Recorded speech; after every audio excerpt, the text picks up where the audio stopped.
Do you want to write something? Maybe you're writing a book or a blog post or an essay, or maybe you're preparing a slide for your presentation. It doesn't matter. The only thing that really matters is being more engaging, more believable, and more convincing, right? And to achieve this goal, you need to follow 6 simple yet important steps when you write something. First, and maybe most important step, using common language.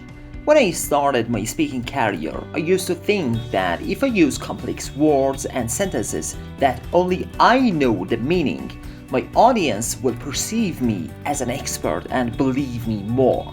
But I was wrong, because using complex language makes it more difficult for the audience to understand what we say, and when they don't understand us, they don't pay attention to us. And of course, when they don't pay attention to us, it's impossible for us to convince them, right?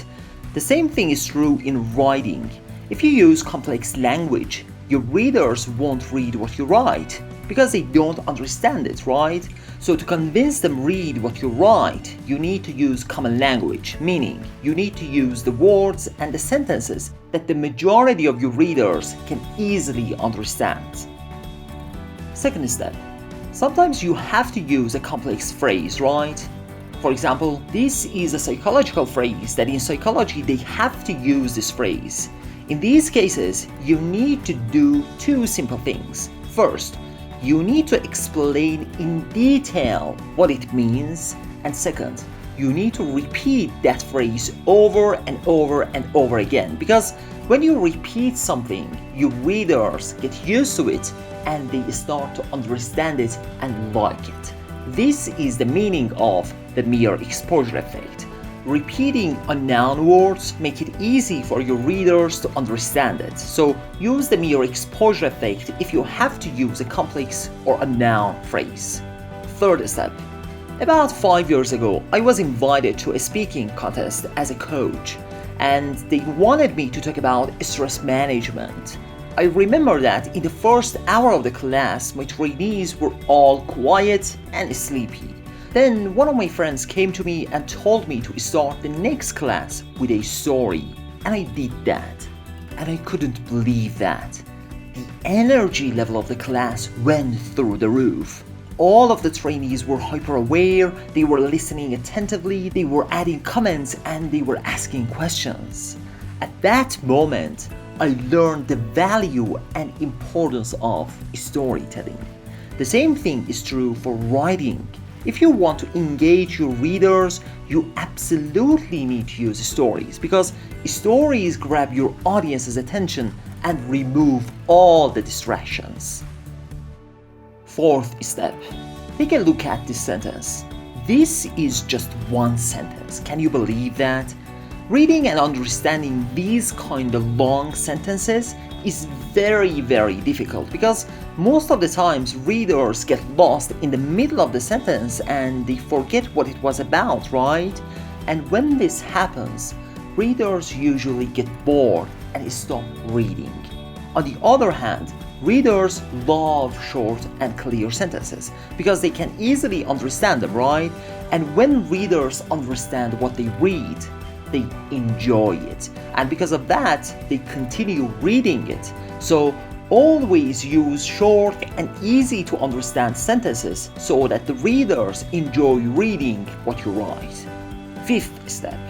Use pictures. If you are writing a blog post or preparing a slide for your presentation, make sure to use photos, because as the old saying goes, a picture is worth 1,000 words. And finally, the sixth step.